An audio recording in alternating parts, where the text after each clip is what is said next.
Senadores, pueblo de México, en nombre de la Comisión de Estudios Legislativos segunda, presento el dictamen que está en comento en este momento, partiendo de una gran reflexión que lo mismo tiene de hermoso como fatal, dicho por Ricardo López Méndez. México, creo en ti, porque tu nombre se escribe con la X, que algo tiene de cruz y de calvario. Esa cruz y ese calvario indudablemente nos dan los datos cuantitativos que son en lo fundamental, en lo sociológico, en lo jurídico y hasta en lo moral, políticamente viable el dictamen que hoy vamos a discutir. En cuanto a abuso o violencia sexual entre menores, de acuerdo a la OCDE, México ocupa el primer lugar. En delitos en materia de hidrocarburos, petrolíferos o petroquímicos, entre 2013 y 2017, Pemex registró 28,736 perforaciones a ductos para el robo de combustible. Significa que en 5 años este fenómeno delictivo aumentó en un 790%. En los datos de corrupción, en 2017 México obtuvo 29 puntos en el índice de percepción de corrupción que publica la Organización para la Transparencia Internacional, empeorando su posición respecto de los países, ubicándose en el lugar 135 de 180.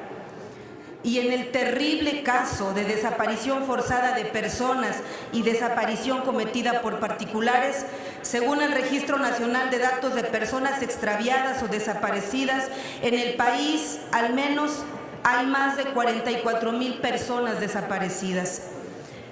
En cuanto al robo de transporte en cualquiera de sus modalidades, de acuerdo con datos del Sistema Nacional de Seguridad, entre 2014 y 2017, en México fueron robados 2,800 unidades de transporte de carga, incrementando la incidencia de este delito en más de un 418%. En delitos en materia de armas de fuego y explosivos de uso exclusivo del Ejército, la Armada y la Fuerza Aérea, la Procuraduría General de la República ha reportado que desde que se puso en marcha a nivel federal el nuevo sistema penal, ha consignado a 6,905 personas por portación de armas de uso exclusivo del Ejército. Sin embargo, de ese número de 6,210 personas que sí fueron vinculadas a proceso penal, solamente 1,143 se les dictó como medida cautelar la prisión preventiva, es decir, solo el 18,4%. ¿Y qué decir del uso inhumano que le han dado los últimos gobiernos, sobre todo al manejo de los programas sociales para llevar a cabo fraudes electorales a través de la condición y de la compra de los votos? Señalaba el jurista Manuel García Pelayo que la Constitución es una forma abierta a través de la cual pasa la vida, pero la vida no pasa sin dejar un rastro en la Constitución.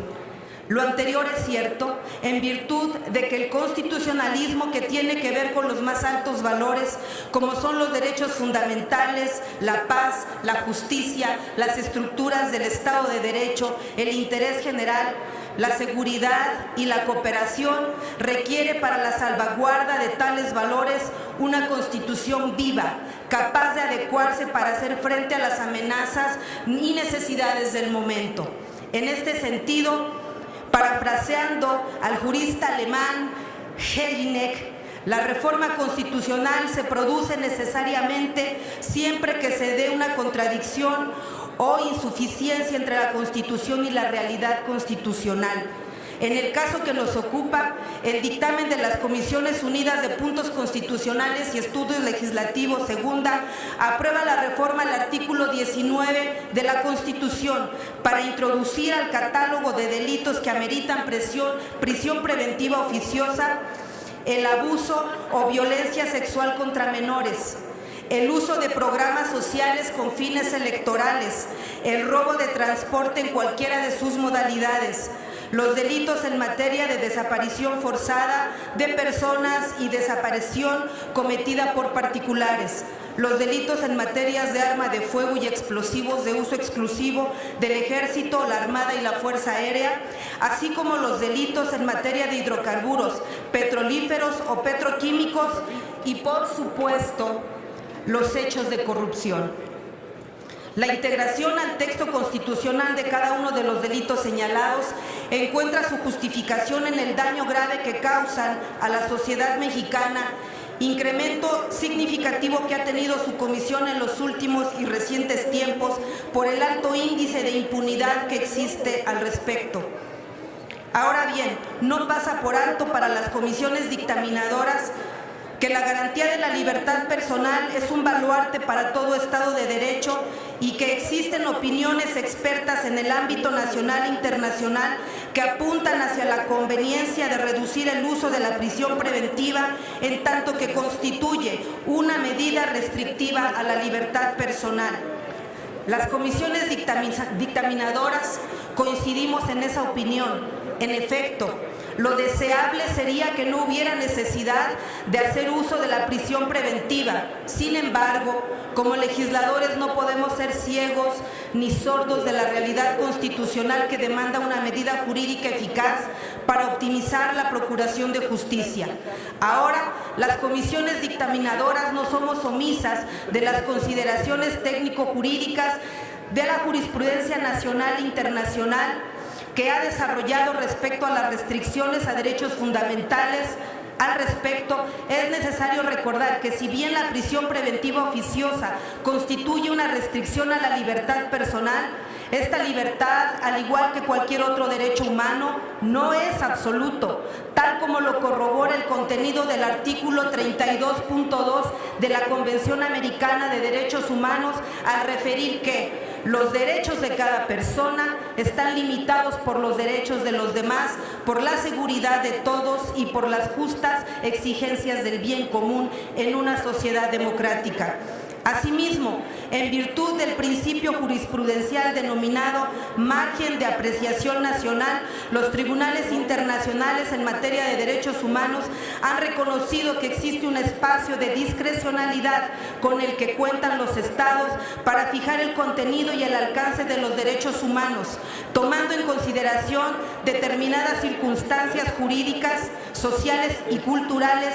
en el entendido de que en todo caso las restricciones por su ejercicio son excepcionales y se encuentran sujetas al control judicial, caso por caso, pues partimos de la idea de que un derecho no puede juzgarse en abstracto, omitiendo los marcos sociales y económicos que lo circundan. En suma, las restricciones a derechos humanos contenidas en el texto constitucional son válidas a la luz del primer párrafo del artículo primero de la propia norma fundamental. Sin embargo, no podemos perder de vista que las restricciones a derechos humanos, aun estando expresamente establecidas en la Constitución, no son absolutas, es decir, no constituyen figuras metaconstitucionales, pues están rodeadas de garantías y derechos que deben observarse para su aplicación y que su aplicación resulte válida. Por lo anterior, que la reforma en comento no puede considerarse como una medida injustificada y desproporcional, pues tal como ha sostenido la Suprema Corte de Justicia de la Nación, las restricciones a derechos humanos previstas expresamente en la Constitución se deben considerar en conjunto con las demás normas previstas por la propia norma fundamental, entre las que se encuentran los tratados internacionales, lo que implica un análisis de su razonabilidad y no, por el contrario, su aplicación de manera absoluta. En este tenor, no es aceptable concluir que la prisión preventiva pueda entenderse como una habilitación constitucional para que las autoridades del Estado mexicano actúen al margen de los derechos humanos, sino que debe entenderse como una medida cautelar excepcional, otorgada como un instrumento al servicio de la Procuración y Administración de Justicia, que se ha de insertar coherentemente en el orden de los derechos humanos, lo que debe analizarse caso por caso en cuanto a la validez de su aplicación. Por todas las razones anteriores, la reforma al artículo 19 constitucional no solo es socialmente necesaria, sino jurídicamente válida y en consecuencia políticamente conveniente. Así